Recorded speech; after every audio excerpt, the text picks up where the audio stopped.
6 years ago, during a vacation in the southern part of the country, I had a fateful encounter with someone special. We were two students living 1,000 kilometers apart, and yet a beautiful romance blossomed under the hot sun at a resort. But our story was different from others, with one crucial detail. My love had a strict condition: no talk of marriage. She was resolute in her decision, and this topic came up multiple times during our first year together. Despite this, we continued to build our lives together.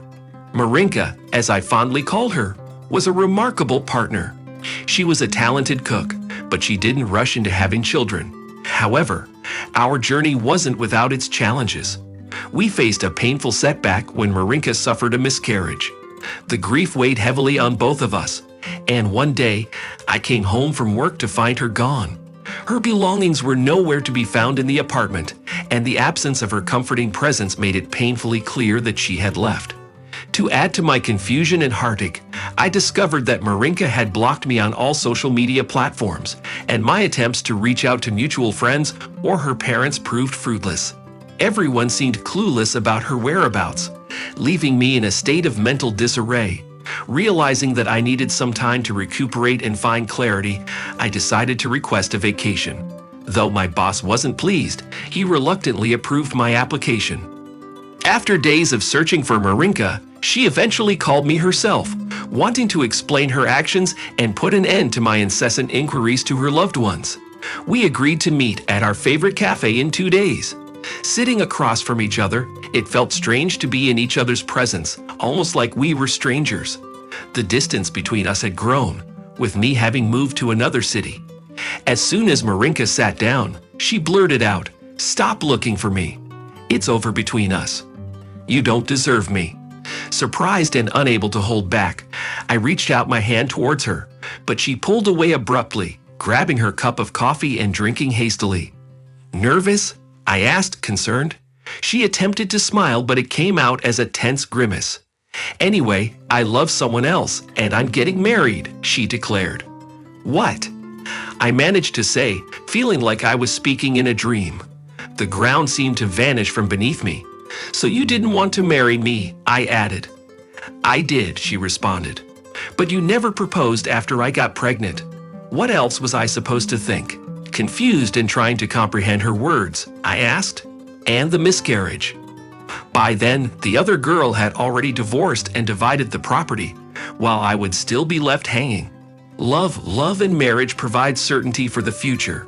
Marinka disregarded my question, continuing to deflect. Frustration took hold of me, and I grabbed my head, silently questioning, "What now? Do you want to get married? Well, let's do it. You lied about the other person, didn't you? Don't do me any favors." "I didn't lie," she retorted, placing her hand back on her coffee cup. "I'm leaving this country at the end of the month for a new rich life. I'll have to change my faith, but it's nothing." The attempt at humor fell flat. "You're going to marry a Tajik?"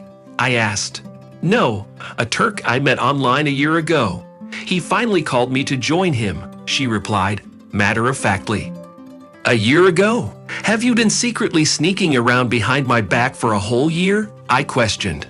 "Well, I'm sorry, darling. That's it, goodbye. Pay for the coffee.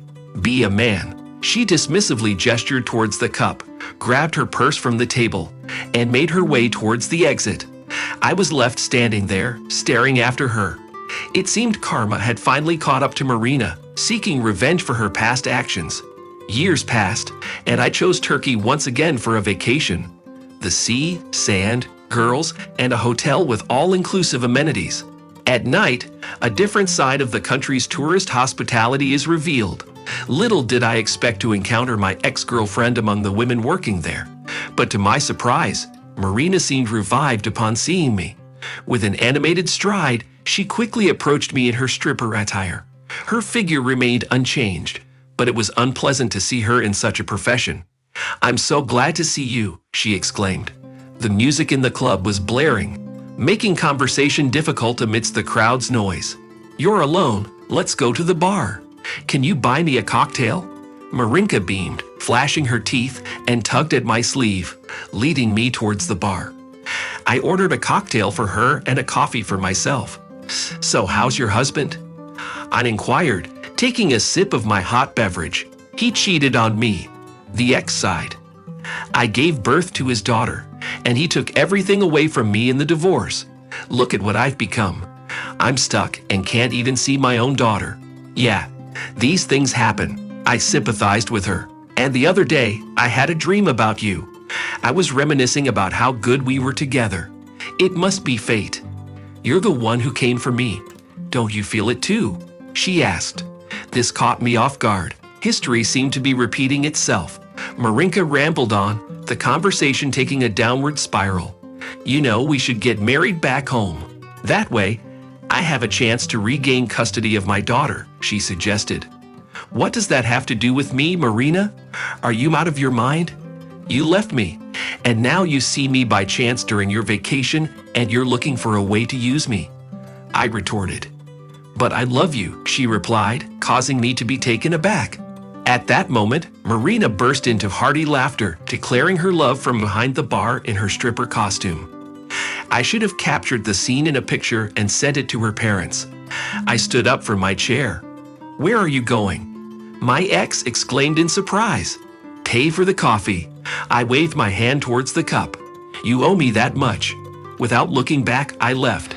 Despite the noise, I could still hear Marina singing. I only regret one thing, not taking that picture.